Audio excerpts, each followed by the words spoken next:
Hello? Yes. Okay, I think we're going to get started. Thank you for joining us. I'm Jason Barabas. I'm the director of the Rockefeller Center. I'm also a professor in the Department of Government here. Thank you very much for joining us in person, but also online for our final public event of the 2024 election series. The formal title is Understanding the 2024 Election, Data and Polling. So I think it's going to be pretty appropriate and timely and a good deep dive. We'll have a great discussion here. I want to thank our co-sponsors, the Dartmouth Dialogues, the Dialogue Project more generally, and the Rockefeller Center. I'd like to give a special shout out to two of the people that helped make this possible, Devorah Greenberg-Kohling and also Madison Peel. So thank you very much for your efforts in doing this.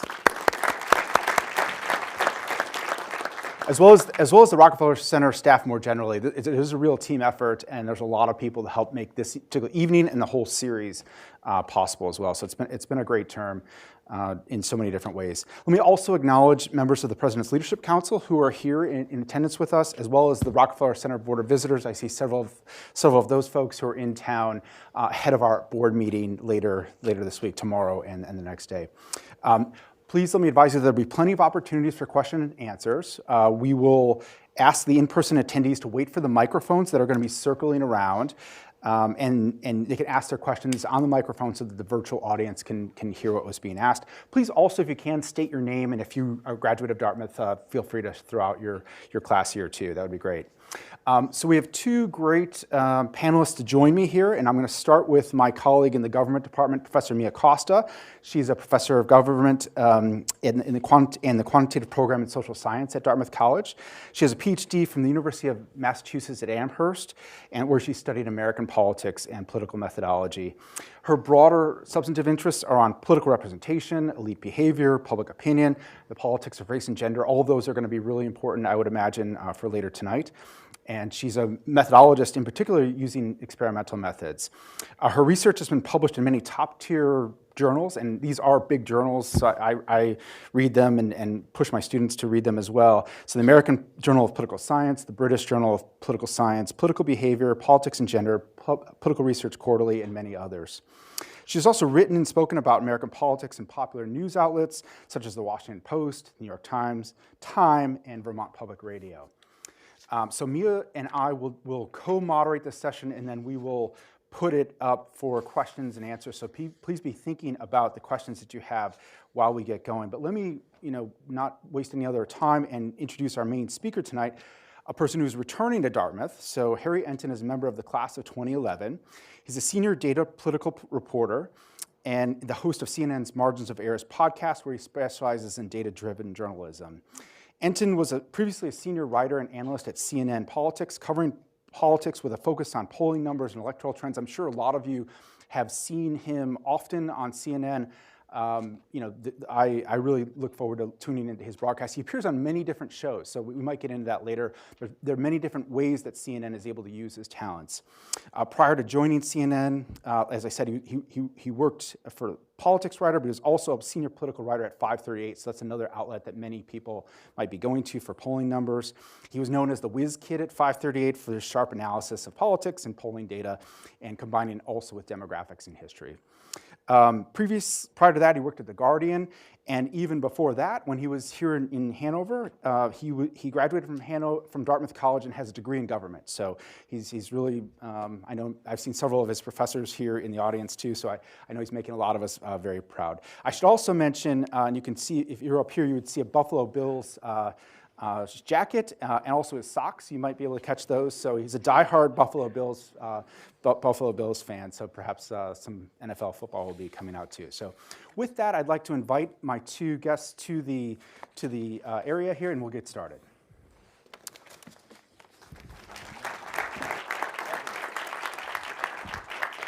We got the mic.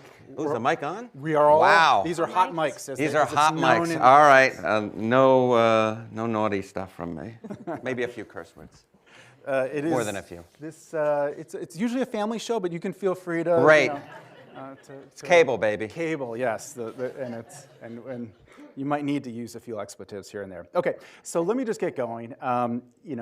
If you didn't notice, there was an election that just took place, and many of us have been thinking about that for years, if not months and weeks and whatnot. So, the election of 2024, what happened? What are the main takeaways that you feel like you can offer to us just a week or two out here? First off, I'm glad that I'm finally getting a little bit of sleep. Look, I think that the main takeaway is that in some ways the fundamentals still work. A week before the election, I offered up the case for why Donald Trump should win, and then offered up the case for why Kamala Harris should win. And the case for Donald Trump winning was pretty simple. 28% of the country thought we were on the right track, going in the right direction. No incumbent party has ever won re-election with a number being that low. Joe Biden's approval rating was 40%. No incumbent party has won re-election when the incumbent president's approval rating was that low. We have seen massive registration gains for Republicans in all of the key swing states. Therefore, it shouldn't have been much of a surprise. I think the real shocker in some ways was it was as close as it was. Why was it so close? Well, I think part of it was that we had sort of, tides that were sort of conflicting with each other. You go back since 1956, the more popular candidate has won the election every time except for one. Of course, that one time was 2016 beforehand, so maybe that should have been a tip-off. And so I do think that, when you look at sort of the traditional measures of what was going on, it should not have been surprising that Donald Trump won. Folks said that the number one problem was inflation, was the economy. They trusted him on that issue. Not much of a surprise that he ends up winning that election. People were upset with the state of immigration. If you've been following Donald Trump's candidacies through the years, over the last decade or so, immigration has always been number one for him. And then finally, I would say this, which is, we can get into this a little bit more about polling and whether polling is good or bad or whatever. But the pre-election polling made a very, very heavy statement that Donald Trump was going to do historically well among voters of color, African Americans, Hispanics, Asians, and the exit polls seem to have confirmed that. He put up the best performance with black voters for Republicans since Jerry Ford in '76. He put up the best performance among Hispanic voters in the history of exit polls dating back since '72. So to me, another big takeaway is if the pre-election polling is going blink, blink, blink, it's a pretty good idea to listen. So there we go. That's great. So you just touched on some of this a little bit, but I'm wondering for people in the audience who are maybe so surprised at the outcome, could you offer some context? Because my read, it's like this is a year in which, incumbents lost races across the world. Yeah, very good point. And Democrats statewide here didn't actually do so bad. They outperformed the presidential race. And so did Democrats really do that badly? So first off, you mentioned something. There's a great chart in the Financial Times, I think, that plotted essentially incumbent party performance across the globe. And it essentially showed they all lost. And it was some ridiculous thing that really you never see before. So we're going up against a global tide as well. In terms of, surprise, shock, I think it's very difficult for a number of people, and I have some of these people in my life, very difficult for them to understand the phenomenon that is Donald Trump. They just don't get it. I think many of the people who live in Hanover don't get it. What was the final score here, like 85-15? Yeah, it was a 70-point margin. Yeah, something like that. So not much of a surprise that a lot of people here might have been surprised because of the result. I will say, in my defense, when I presented the case for Donald Trump, I say, you can't say you weren't warned. And that was one of my big fears coming off of 2016, was that I think a lot of people felt like they were unprepared for the moment. I think that if people were unprepared this time, they probably were just tuning out stuff they didn't want to hear. That doesn't mean you can't be shocked or surprised that the people did it again or whatever, right? I think we just saw in 2020, a lot of Republicans were shocked and surprised. How could Trump not have won? How is that a thing? And then literally said it in poll after poll after poll that the election was stolen, despite no evidence to show that that was actually true. So the thing for me is that for those of you who are surprised or shocked, I would just say this is a very big country with people holding conflicting views. And I just look at that data and I really just say those lights were there, and we've seen it, as you mentioned, globally, where incumbent parties did quite poorly. If anything, as you kind of hinted at, the surprise was how close the Democrats came to holding the House of Representatives. I mean, we're going to talk about a majority that's, 222 to 213 maybe. If the Republicans are lucky, it's probably, if you believe what's going on in that Southern California district with Michelle Steele, I forget the exact number of it, the incumbent there, who looks like at this point the trend line's away from her, she loses.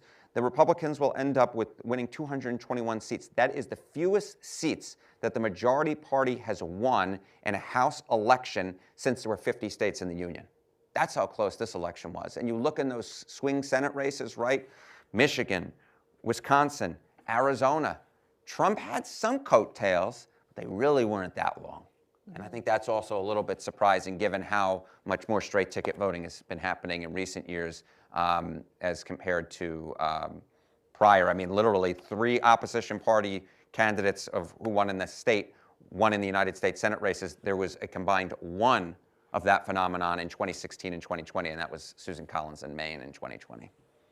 So just to follow up. Please. So I hear, it's not so surprising. The polls were showing it's close. The race was that close. Maybe that's the surprising part. Our country is diverse. They want a lot of different things. But you also recently made headlines by saying Democrats are in a dark place. There's no light at the end of the tunnel. So can you provide a little context to those statements? I would say this. So that segment, boy, I love going on air and saying things. Yeah, and if I'm taking you out of context. No, you're not taking me out of context. So the point of the segment was, if I recall correctly, and you'll excuse me if my mind isn't working as well as it once did, lack of sleep can do that to an individual who's not Superman, and I most certainly am not, which was... Number one, there's no obvious next in line for the Democrats, right? There's no leader of the Democratic Party. Number two, they do hold no levers of power in government. They're not going to hold the House majority. They're not going to hold the Senate majority. They obviously don't hold the presidency, and that marks only the 6th time in the last 90 years where that is true. There were just a few of them. Most of them have happened this century as straight ticket voting has gone up. And then 3, if I'm recalling correctly, let's see if my mind, I literally did this segment on Monday. Oh, God. This is how difficult the mind. I wish I could help. I think that was mostly it. Yeah, but that was mostly it. But the point that I was trying to essentially make there is that right now Democrats don't hold any levers of power, and there isn't anybody who's leading the Democratic Party. But there is a massive difference between that and saying that things won't improve for them in 2 years. We're going to have an election in 2 years. We're going to have a midterm election based upon history. The Democrats are very likely to gain control of the House of Representatives. It is also the case that that based upon what we know, that the election was tight. It was decisive, but it was tight. And because basically the winner gets all the spoils, Democrats are locked out of power. So they are in a dark place in that way. But if you're looking for bright signs for them, or the light at the end of the tunnel, it's that 2 years from now there'll be a light at the end of the tunnel. But for the immediate future, based upon some of the cabinet picks that Donald Trump seems to be making, I think that there'd be a lot of Democrats who believe it is, as John McCain once said, it's darkest before it goes pitch black. So that would be my argument. So this is great, and it's a good connection too, because you talked about the tightness of the polls, yet I think for a lot of people out there, they probably feel like it was pretty overwhelming. And to your credit, you forecasted an electoral landslide, 300 plus, for one side or the other. Yeah. I thought that was one of the most insightful things. I mentioned it in my class over and over, is that we've got these tight polls. They're all, the 50-50 line is kind of in that margin of error. Yeah. And if the states kind of break in the same way, you're going to see somebody, either side, roll up 300 plus, which is kind of what we saw. Yeah. But you kind of really left the audience hanging in a nice way, like, is it going to be Trump or Harris that does that? Stay tuned. I was wondering if you kind of privately, were thinking, that it was going to be one side or the other, roll up that 300. I have to be honest with myself and with the audience, I really wasn't sure. I went back, I looked at a text I actually sent to Jake Tapper, of all people. And, he said, do you think, you think Trump's going to win, right? I think Jake, I can't speak for Jake, but it certainly felt that way to me that he thought that Trump was going to win. And I basically said, look, my gut does lean Trump, but I don't trust my gut. And I wasn't going to willing to put something out into the ether that I didn't trust, that wasn't especially numerically based.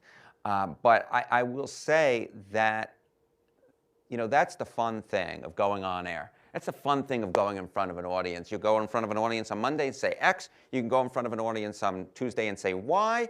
And then you can go in on Wednesday and say it's neither X nor it's Y. And you try and, take the audience for a ride in terms of explaining what's going on in my mind. There were conflicting signals in this election. There really were. It wasn't like everything was pointing to one way or the other. But the one thing that was clear was because of when we look through history, you go back to 2012, I think it was something like 92%, in 92% of the swing states, the polling error underestimated Obama. He did better than the polling. In 2016, it was north of 80% of the polling in the swing states underestimated Donald Trump. In the Great Lake battlegrounds, Michigan, Wisconsin, Pennsylvania, they obviously all did. And in 2020, 100% of the swing state polling underestimated Donald Trump. That was a pretty clear sign, right? When it misses in one state, it tends to miss in all of the states. And that's exactly what happened this time around, right? It wasn't that the polling miss was actually particularly large. It wasn't. It was actually smaller than it was in either 2016 or 2020. But because the race was so close, we're talking a point or two either way, and the average miss going back since 72 is 3.4 percentage points. Well, if it's going to miss in one state, it's probably going to miss in all the others, and ergo, you're going to end up with a candidate north of 300 electoral votes. I don't know if I answered your question, but... No, I mean, you did. So, and actually, this is a good segue to some of the other points here, too, is I think there's many people probably saw this amazing graph in the New York Times just after the election with the arrows, the red arrows. I know that graph. Showing 90% of the counties trending red and very few trending blue. So the scope of this victory... Yes. Geographically was remarkable. You had another graphic you showed me earlier, San Francisco, Chicago, like some of the cities that have been Democratic strongholds, Trump making gains where you live in New York City too. Big gains. So if you could also just talk about, just the breadth. Of the victory. Sometimes we're talking about depth, sometimes we're talking about breadth. In this election, what it was, does he have a mandate? Well, in the sense that it was extremely wide push in his direction, absolutely. We talked about black voters, we talked about Hispanic voters. It was the best performance in New York, San Francisco, Chicago, Los Angeles for a Republican candidate in at least 20 years. In the case of New York City, I think it's closer to 35, 40 years. I think it might go all the way back to George H.W. Bush in '88, Trump putting up the best performance for a Republican nominee for president. And so what it was in a lot of places, you saw some small movement. In some places, you saw really large movement, and they tended to be in communities of color, right? I mean, I go, so girlfriend Laura over here, say hi. Hello. She wanted to be put on the spot. She wanted to be put on the spot. She is from the Morristown area in New Jersey. And there is a luncheonette in Dover, New Jersey, which I enjoy going to. Dover, when I went, I said, oh, I'm interested. I wonder what the town's demographics are. I decided to look it up, and it's something like 70% Hispanic. Dover, New Jersey's trend line over the last 3 elections was something like Clinton plus 45, Biden plus 35, Harris plus 15. That's a 30-point move in 8 years and 20 points in 4 years. My goodness gracious. That's an example of a very quick swing. But what really made the mandate sort of mantle kind of stick was that Trump did like historical anomalies, right? So you mentioned, the Hispanic, the black. You mentioned the movement in all of these states. He has gained, I haven't checked the latest vote count, but at least as of Tuesday, he had gained ground relative to how he did in every single state, plus the District of Columbia. Every state.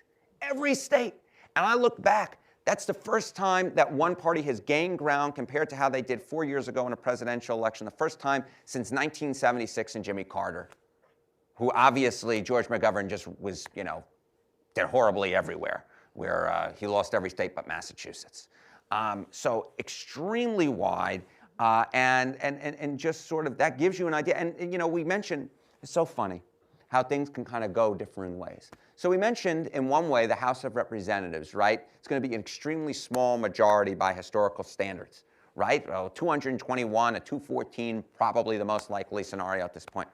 But in another way, I went back and I looked at the House popular vote. Ergo, we're going to tally up how many votes the Republicans got with all their candidates and the Democrats got with all their candidates. And it turns out that the Republicans right now look very, very likely to win by more than 2.6 points in the House popular vote, despite how close the seats were. The last time in a presidential election year that Republicans performed so well in the House popular vote was 1928. What? That's crazy. But that's another example of where there were these coattails. There was also this mandate in a way.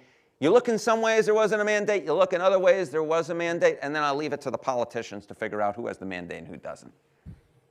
Can you talk more? You mentioned, race in Pennsylvania. Can you talk more broadly about just like what happened with Latino voters, Black voters this election? Well, I think there are a few things that are going on. Number one, if the story of the 2016 election was that Trump did historically well with white working class voters or white voters without a college degree, the story of the 2024 election will be that Donald Trump did historically well among voters of color without a college degree. It turns out that educational polarization may actually break what had been a tide towards stronger racial polarization over the past few years, right? I think Bill Clinton won the white vote in the 1990s. I'm fairly sure of that. I'd have to look it up, but I'm fairly sure that he did. And you would never have dreamt that for a Democratic candidate these days. And as it turns out, education polarization may be part of the reason. Now, why? Well, number one, Trump made a populist appeal, obviously, and it seemed to cut across racial lines. I think there are a few things that are going on there. Number one, the number one issue was the economy. Well, I think that's felt across racial lines regardless. I think it's particularly, and while there is not as strong a correlation as people think between income and education, it's certainly there. So all of a sudden, if inflation is the issue that's really the top deal that's going on, you would think working class voters might feel that more than college educated voters. And more than that, I think that, crime has been a particular problem. We've seen it in New York. We've seen it in these municipal elections in a way that I don't think has quite gotten up to the federal election. I mean, we talk about California, right?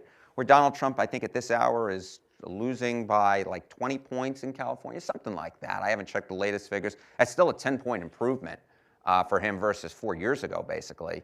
And you look at those district attorney races, and you see recall over the last 2 years. San Francisco, Alameda, Oakland, Los Angeles. And so I think crime plays a role. And I'll also say I think immigration plays a role. I think that really works. I think that plays up. That was definitely an issue. And it's a very interesting sort of discussion where I think a lot of Democrats, especially in the closing days, wanted to make a big deal of the comments that were made by that comedian with his remarks about Puerto Rico. And I think that Democrats were hoping that there would be a connection made between A, the comedian and Donald Trump, but also B, that while Trump is anti-immigration, but in reality, I think that a lot of voters of color and Hispanic voters heard that he's anti-illegal immigration. And they made a distinction that I think a lot of us, or a lot of folks in the media missed. And I think it was rather naive and silly to think that, if Trump is making a play on being anti-illegal immigration, that people who are in the country legally and are citizens would not make the same distinction that a lot of white voters made, and apparently a lot of voters of color made as well, at least in this particular election. Do you think the polls, I'm thinking of this in a couple different ways. So do you think the polls gave Democrats too much confidence in some ways? So for example, polling supposedly played a role in Joe Biden stepping down, and then Harris saw a bump initially. Yes, and that did occur. So I guess I want to know, Certain maybe polls. they were locked into kind of that mentality. We're going to win this. We have the momentum. The fundraising is going, for them as well. Well, I think the fundraising always seems to be something that brings people, oh, we're raising all this money. I'm like, guys, everyone knows who everybody is. That extra $20 million is not going to make a difference when the swing states are, how many ads were being aired? It's crazy. These poor people in Pennsylvania, my God. Every other ad. I was seeing them a ton on our air, and I was getting sick of some of the congressional ads. I get it. Laura Gillen, yeah, she's good. I get it. That's fine. Mondaire Jones, bad, I understand. These were House races in the New York City metropolitan area. I think certain polls led people astray, but more than I think people grasped. They wanted individual polls so bad to be right. So like Ann Selzer. So Ann Selzer, the Selzer poll in Iowa, the Des Moines Register poll, had a great track record, right? It was one of the few polls in 2016 to catch that Trump was going to do ridiculously well, and in 2020 was one of the few polls to capture that, hey, he's still going to do much better than a lot of the other polls say. Poll comes out Saturday before the election. Kamala Harris +3 in the state of Iowa. I'll tell you, a lot of Democrats really like that result, given that, Trump had won the state twice and going away, once by, 8, and another time by like 9.42 or something. And they grasped that. The media played it up for a reason, right? Ann had caught things. Ann had a very good track record. If you had taken an average of the polls in Iowa, you would have thought Donald Trump would have won. If you had used essentially the fundamentals, you would have thought Donald Trump would have won. But that didn't keep people from paying attention to the individual polls that they wanted to pay attention to. There were polls in all of the states that had Donald Trump losing to Kamala Harris. You could find one for every state. A lesson I learned when I was younger, when I was more of a partisan. I'll leave you to guess. When you were at Dartmouth? No, it was before. I was not a voting age yet. And I wanted to believe some of the individual polls for a certain election. And I didn't pay attention to the average. And I learned very quickly that that was very much a road to disappointment. And so I think there were two things. One, I think there was way too much attention paid to individual polls. Two, although the averages were very tight, depending on who you listen to, which average you listen to, you could find the average that said Harris was going to get 270. Others said differently. But you could paint the picture. But the polls had to be perfect. That average had to be perfect. I'm like, there's no way those averages are going to be perfect. You had to have been prepared for the polls to be off a little bit. And based upon the last two cycles, I would have thought, man, you probably should have been prepared if history holds that Trump's going to get underestimated. As it turns out, he did, although by just a tiny, tiny bit. I don't know if I answered your question there. Yeah, no, yeah, you Should did. we talk about polling a little bit? Yeah, because sure. Whatever you want to talk about. And I've thought this for a long time, but definitely hearing you talk, like it sounds so fraught to be a pollster, because especially considering knowing any given poll, you can't put too much stock in. So how are you running individual polls as a pollster and like? Well, I don't run any polls. I know, but I'm not you. It's I mean, tough. in general, right? I mean, he runs some polls. I will tell you, my heart goes out to them. Me too.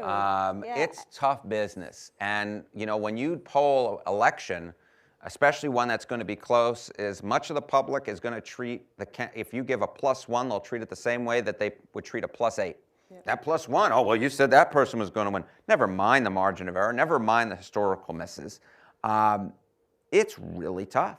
It's really tough. And one of the issues, or one of the things I tried to tackle this year in my coverage was, what's the best way to present uncertainty? Right. There's some people who get uncertainty right off the bat.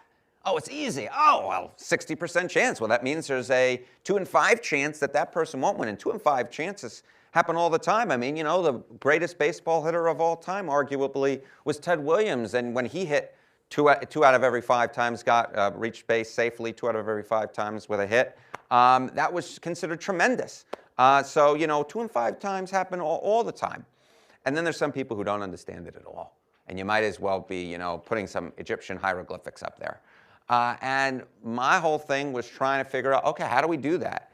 And I actually found the most successful thing, seemed to work the best, was here's a map if we have an average polling miss that benefits Donald Trump, and here's a map if we have an average polling miss that benefits Kamala Harris. And as it turns out, one of those was exactly right and the other one wasn't. I think you all know which one it was. But I will tell you that there are a lot of places that have pulled away from doing polling. NBC News, for the first time that I can recall in recent memory, did not conduct a single state poll. Didn't do a single one. I don't blame them. CNN did. I think that's great that we did that and that we, tried. But I think ultimately you have to recognize that polls are a tool. They're not supposed to be precise. I mean, a poll can tell you the difference between something, if it was 60 to 40 in a race, well, that person who has 60% is going to win a general election. But the idea that a candidate who's at 51 and the other one's at 48, the one at 48 is screwed, there's no basis for it. People expect, I think, a little bit too much. A poll is a tool, but there's a reason why we hold elections. Otherwise, we just hold polls. So are there ways to, like in the state of polling now, is it a matter of improving people's ability to understand probability and uncertainty? Is it about pulling away from polling, like you just said NBC is doing? Or is it about improving the tool? I would say for every person that pulls away from polling, another pollster will take his or her or their place. It's like whack-a-mole. Yeah. And it might be someone who doesn't really know what they're doing or has a partisan agenda. So no, I don't think that the answer is to pull away from polling, but I understand it. I think it's always great to try and enhance the public's understanding of how polls work and probability. I think it's also important to continuously try and improve on what's going on. I think that pollsters did a lot of that in 2024 and put forth different models and presented a range of possibilities. There were polls that had Donald Trump winning by the margins that he did in all of the swing states. Fact. And I think that maybe part of the media's job is to present those options. Maybe it's literally to go state by state and show the range of different results and say, this is possible, this is possible, this is possible. And show a state where maybe the range is very clear that one candidate's ahead and then show another one where that's not necessarily the case. Maybe that's the answer. Maybe it's maps, in terms of taking into account average error. I think that we need to treat the American public with the respect that they deserve.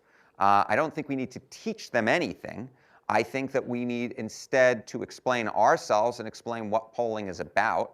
And if we do it the right way, folks will get it like that. And hopefully we'll continue to, what is it, Vince Lombardi that said, we strive for perfection, knowing full well we will never achieve it, but in the hopes of catching excellence.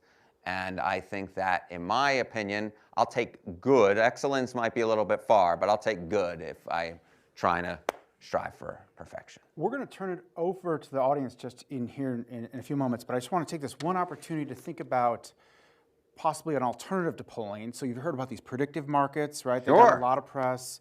AI, are we, this same talk in 2 or 3 cycles down the road, are we, is it going to be, we're going to have to remind people what polls are? Or do you think that they're... No, I don't think, the polls have been here for 100 years or 90 years, and they'll be here to stay. That doesn't mean we can't get alternatives.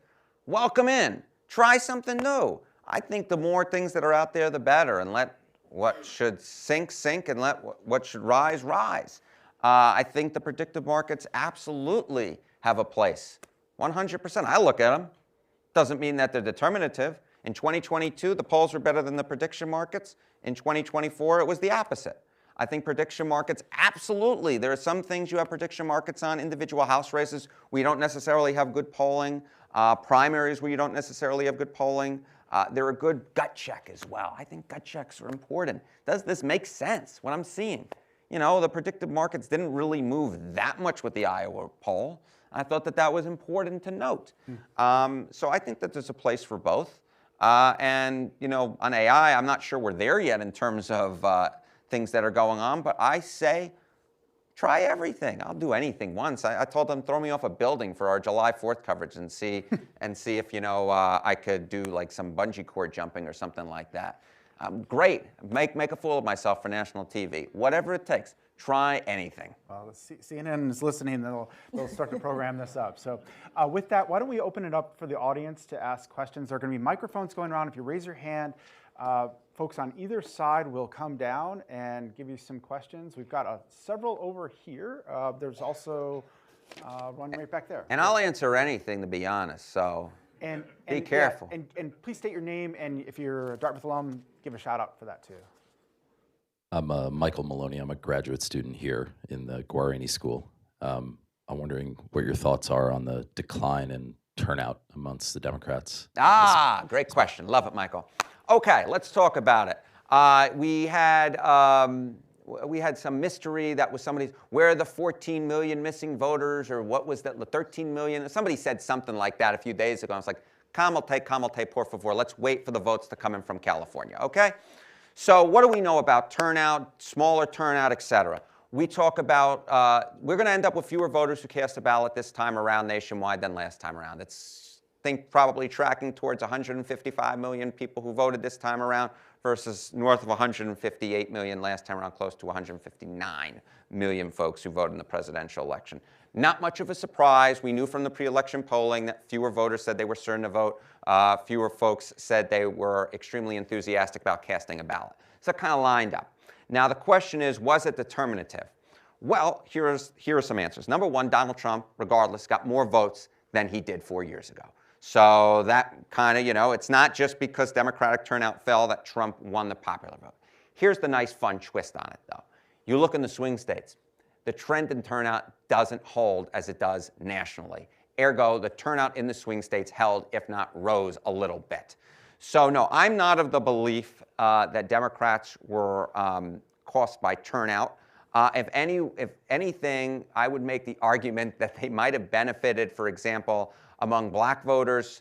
The decline in Democratic support wasn't as large as some of the pre-election polling had suggested, in part because the registered voters who said they were more likely in the African-American community to support Trump were less likely to turn out, which actually came to fruition.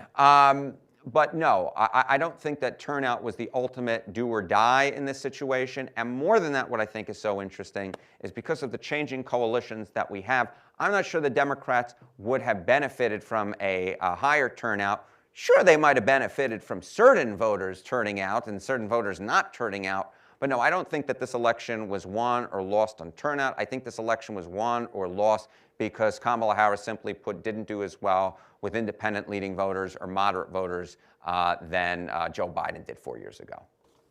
Great, thanks. Do we have other questions and microphones? Maybe. And don't worry, if you don't have any questions, I can make up questions to answer myself. Thank you. You've said a couple of things that kind of, oh, sorry, I'm Lori Weinstein. I did not go here, but I come here a lot. Great. Welcome. Thanks for your remarks. It's really a great time to hear from you about this. But many of the things you have said kind of have danced around the role of media. I'm curious as to your thoughts. I mean, I know you obviously have an allegiance to a certain network that we shall not name, but the increasing partisanship of media outlets has been noticeable over the years, right? Like it used to be that Walter Cronkite told people the news and that was the news. And now people are kind of, it seems like the news is sort of telling you what you're supposed to think. Like you said, picking which poll they want to represent. Is that fixable in your mind? And or is it necessary to fix? Okay, so there are a few things, thank you for the question. There are a few things that go on in there.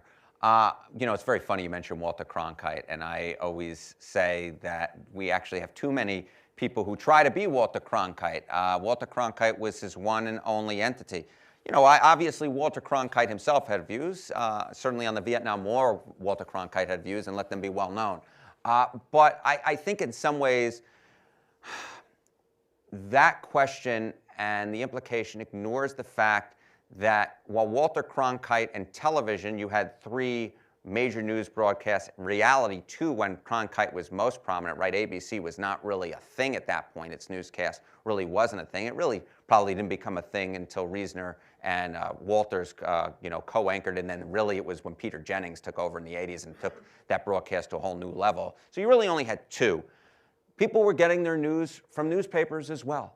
And newspapers were quite partisan. I mean, yellow journalism in the early part of the 20th century was extremely partisan. Newspapers in the 19th century were extremely partisan.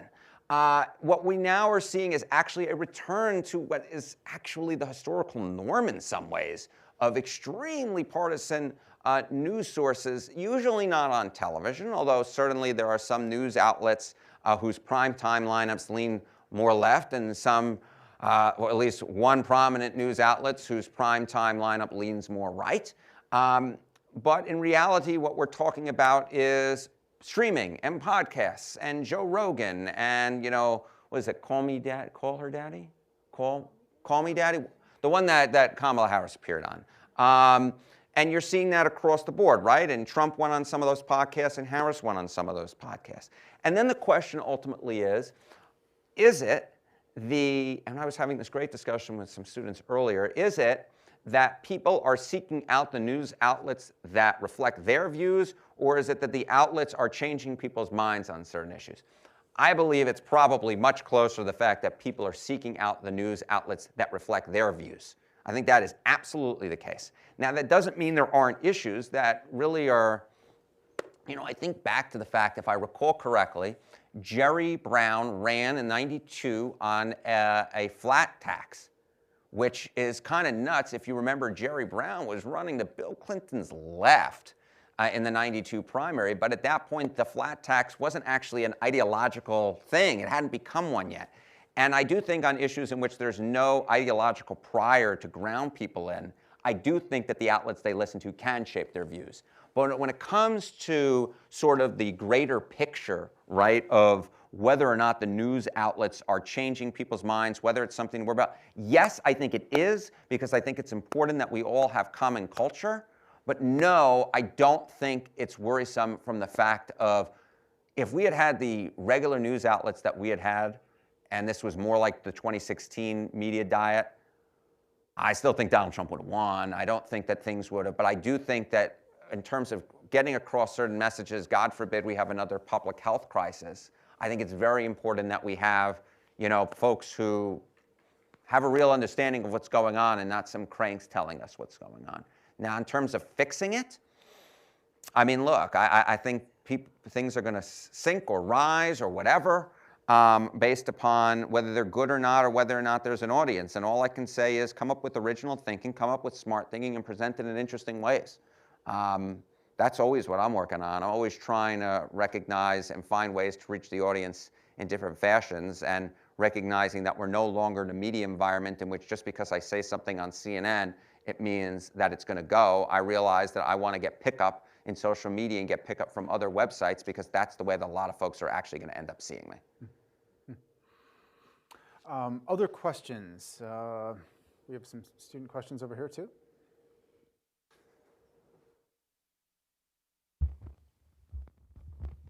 State your name. Hello, my name is Janth. I work in the Gov department, and I graduated a few months ago from here. So my question is sort of related to what you're talking about with the mandate. I spend way too much time on the Twitter data election area. And so one of the things that people point out is that, like, with the way that sort of you see the New York Times map and you see all the arrows going, way to the right. But like the nation as a whole swung way to the right, and like a more constructive way to look at things is also to look like how things shifted in comparison to how the nation shifts. I'm not sure if that makes any sense. So what would be an example of that? Like California shifted like 8 or 9 points to the right, but Yeah. the nation shifted 8 or 9 points to the right. New Jersey shifted like 15 points to the right, and the nation shifted like 7 points to the right.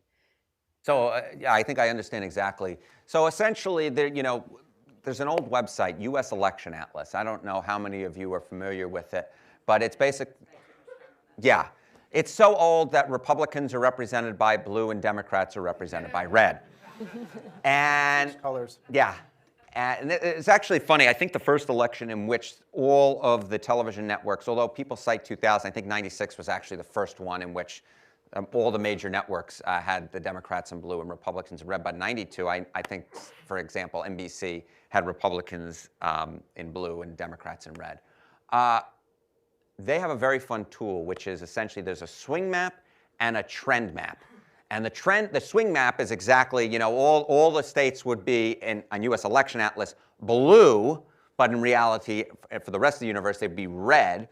And then they have a trend map, which is essentially saying, Pennsylvania actually, compared to the nation as a whole, didn't swing as far to the right. So it would be like, actually, Pennsylvania is coming back towards the center of the electorate. And one of the things that is so interesting about this election was beforehand, everyone was saying, oh, is Donald Trump going to win the Electoral College again while losing the popular vote?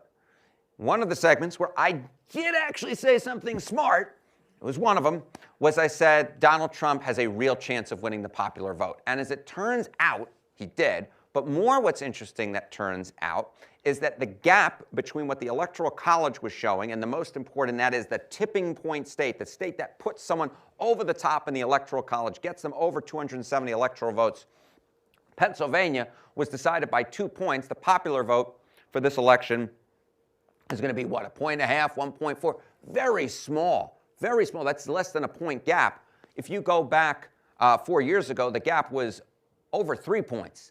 Ergo, the two started aligning much better as the coalitions kind of shifted around, and all of a sudden, maybe the Republican coalition wasn't nearly as efficient as it was 4 years ago, and certainly 8 years ago when it was perfectly efficient for Donald Trump. So, look, I think there are just different ways of presenting this. I think one is a great way of presenting of it. I would say one of the things I'm always thinking about is, will my audience understand this? And how easy is it for me to get across? And I think a swing map is real easy for people to get across. But I think a trend map is fun, and I think it's something that can be spoken about in an article and amongst folks who are really into it. But I think most people are more interested not in how the states changed relative to each other, but how they changed relative to those same states 4 years ago. Let's try to get a few more questions in. How about over here?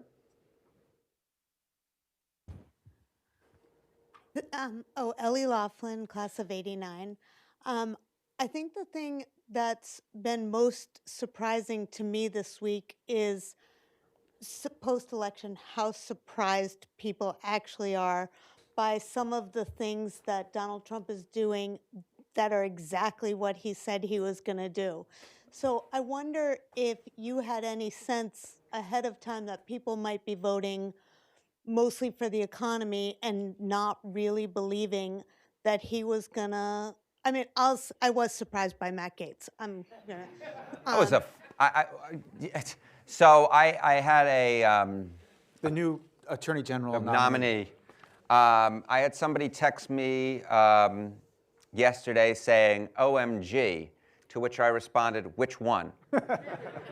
I think, you know, Gaetz, especially given what we know the House was going to find, based upon the reporting that we have seen, is I think probably the biggest, you know, oh wow, okay, we're going here, we're doing this.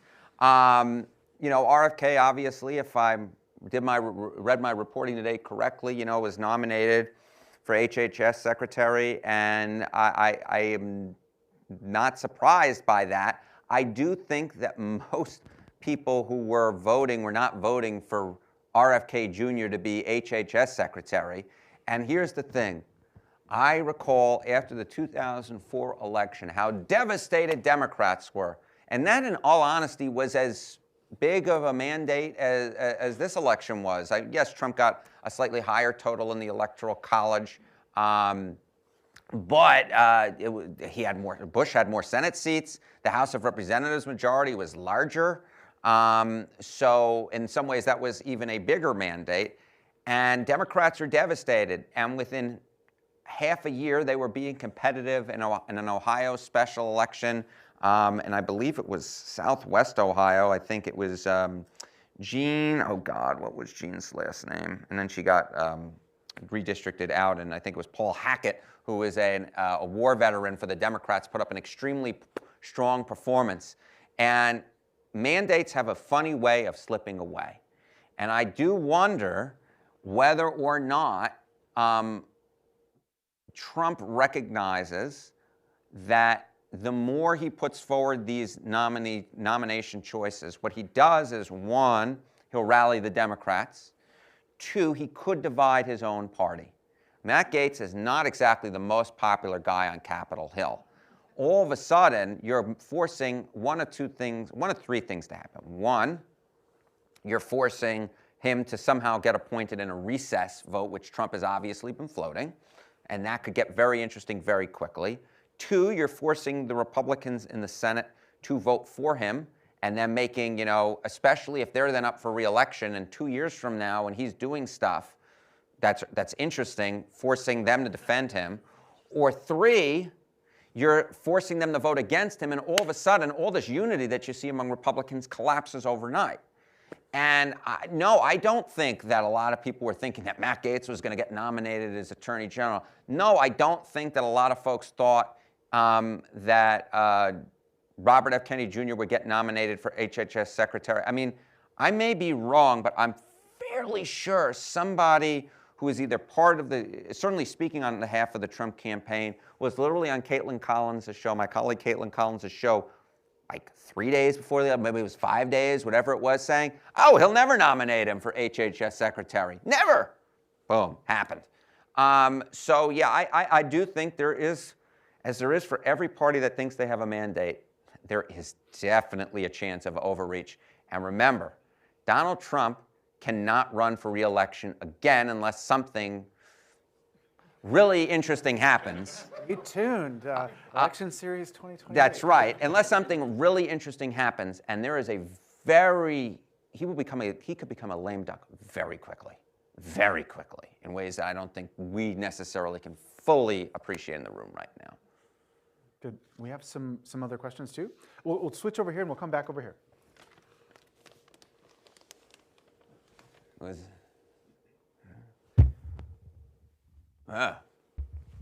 I just throw out one possible thesis. I think you're supposed to state your name and whether sorry. you're a Dartmouth grad. See, now I'm doing the job of the moderator. Green tie is probably a giveaway. Yeah, but you can't see it from there. I see it. Rick Kleeman, Dartmouth grad. What year? 85. 85. Yeah. A good year. Just a quick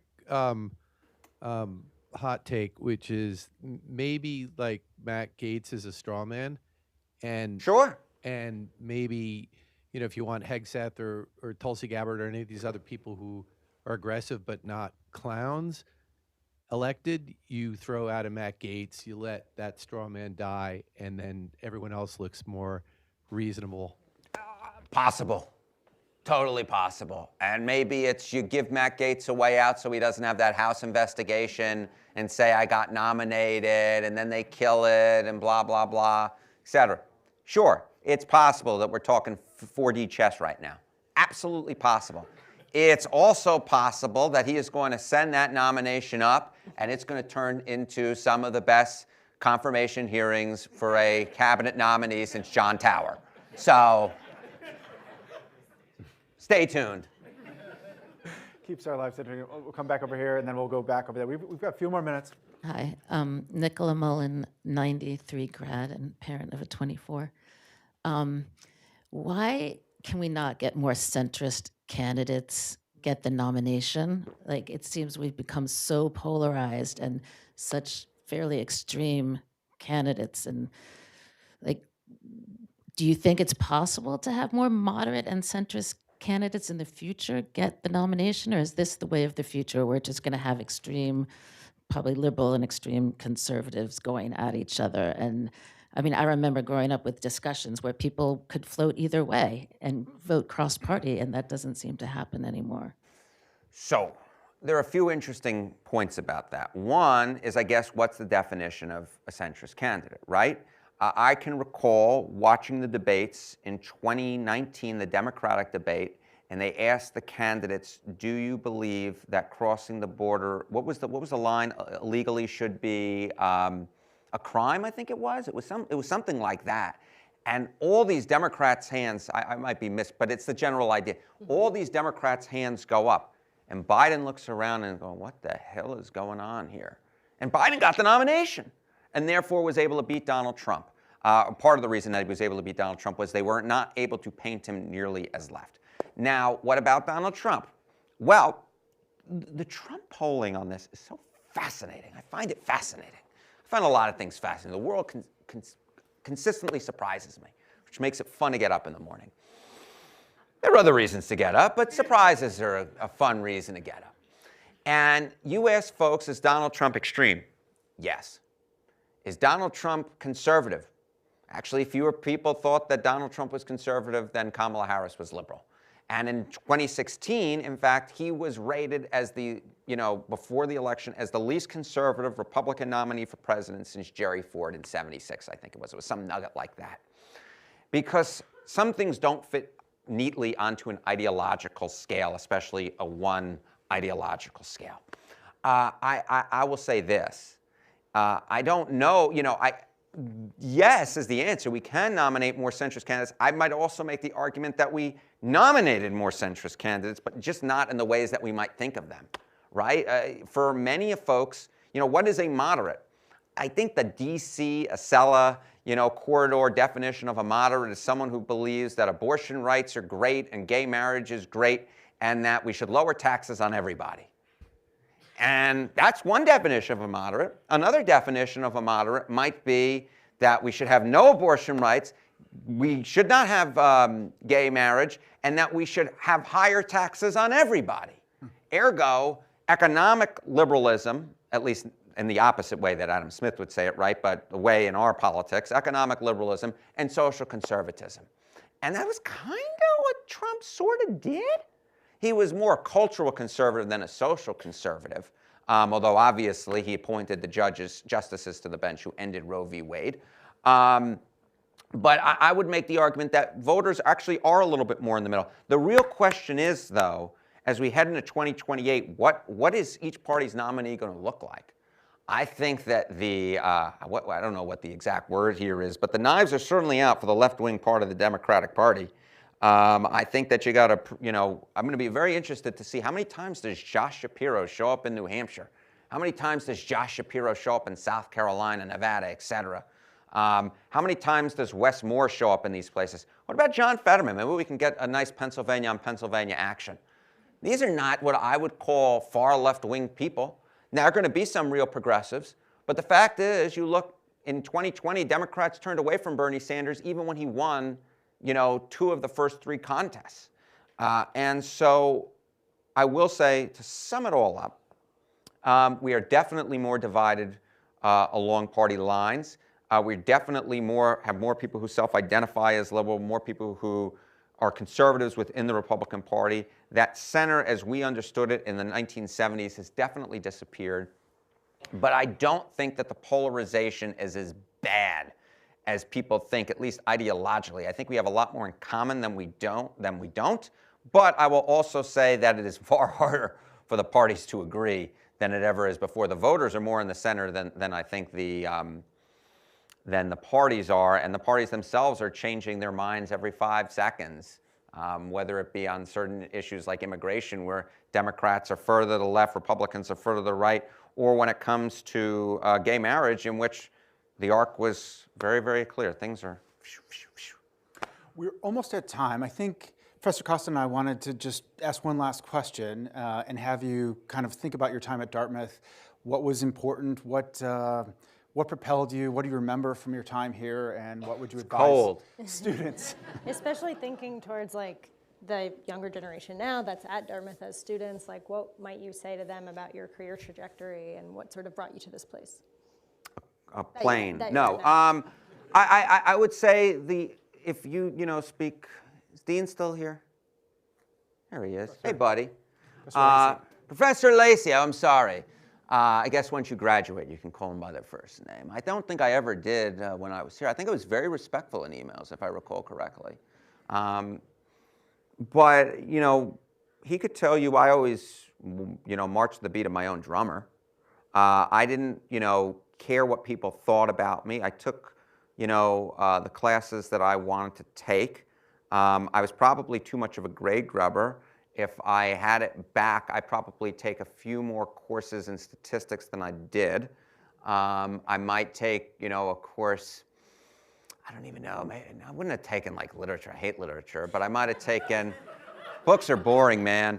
The views of our speaker do not necessarily represent. But, I started a weather email on campus. A few of you who are here might have recalled that, where our email system used to be Blitz, and I had the weather blitz, and I would do forecasting, and I was probably known more for that than for politics. But, I got asked this question. I visited with a class earlier, and I said, you got to be interesting. Don't be boring. Boring is the fastest way to the breadline. Because there are going to be people who are just as good at you, if not better than a lot of things, and you have to find some way that you can be unique and different. And being yourself is one way because there's going to be nobody who's like you. But you know, I shared something with that class, and I'm going to share it here, which was when I was in Chicago, I was covering the Democratic National Convention, and I was the late shift. And I came back on the Tuesday night from there, and I went to the bathroom, and the lighting was dark, and I was exhausted, etc. But I went to the bathroom, and I looked back at what was looking back at me, and it was Hawaiian Punch, i.e., I was pissing blood. And that had never happened before. And that was, whoa, what the hell is that? I woke up the next morning. I went to bed. I was like, screw it, I'm not in any pain. I woke up the next morning, and I was the same gosh darn thing. Same thing. I had blood in my urine. And I went about my day. I called my mother immediately, a former pediatrician, though she can still prescribe medication. Not that I take advantage of that. And she said, you got to go to a hospital. I said, let me call our people on the ground here first. And so I did. And they said, let's see how you feel in a day. You know, you're not in pain. I said, fine. Sure enough, in a day's time, it was still there. Spent 8 hours in the hospital. I missed. You really have to. I have to be in something has to be horribly wrong for me to skip out on work. I am addicted, absolutely addicted, much to some people's chagrins. But I, went to the hospital, spent 8 hours there, and they sent me home. They couldn't find. There was a little bit of pain at a little point, but not really very much. And then I get called back. They said, we see something in the CAT scan we don't like, come back. I said, fine. I come back. They put me in an MRI machine at like 1 a.m. in the morning or something like that. And remember, of course, it's 1 a.m. Central Time. I'm already completely, crazed out of my mind. And the guy comes in and says, I think I see a mass on your right kidney. And you go, whoa, what the hell is that? What is that? And then you go back. They said, we can't treat it. You got to go back to your, it's an outpatient thing in New York. You can go back to New York. You go back to your hotel room, and that no pain all of a sudden becomes a lot of pain, very, very fast. And the greatest pain that you've ever felt, and where you have to literally shimmy on your back to that front door to let somebody in, and then you get taken by ambulance for the first time that you can ever remember to a hospital, Northwestern, and then while you're there, they knock you out, stick a tube up you. Thank God they knocked me out. And the guy comes back and says, I think it's a carcinoma. And you go, whoa, what the hell is that? And then you come back to New York. They run an MRI, and after you tell a bunch of folks this who you care about and think that they should know because you might be out of work for a little while, it turns out the MRI comes back and they actually say, no, we don't think it's a carcinoma. And then it turns out that you still don't know what it is, but you have an MRI this Saturday and you're fine. But the reason I bring this up is the one thing I said to that class is, everyone who's older in this room knows that the last 5 years went by faster than the 5 years before that and the 5 years before that. And we're not going to be here for a very long period of time. I lost my father 9 years ago. Now, don't worry, he was 87 when he passed. He had me in his 60s. But it was the first time you realize that the rainbow doesn't pass by anybody. Everybody eventually ends up on the other side of that rainbow. So the one thing that I would say that you should take away is you should do what you enjoy as long as it doesn't harm anybody, because it's your life. It's not anybody else's life, it's your life. And you should go and do something that when you look back at the end of that life, you can say, I had a good time and I made an impact. So that, to me, is the answer that I would say, is that when you're on campus right now, you should do something so that when you are not here anymore, and these years will go by like that you enjoyed yourself and you learned something and you were able to take those lessons that you learned here and apply it in your life. So that's my answer to your question. That's a pretty good right end. Inspiring. Thank you very much. Thank for you. joining us, and thanks to everybody for Thank you joining for us. coming out. I appreciate it. Boost my ego a little bit.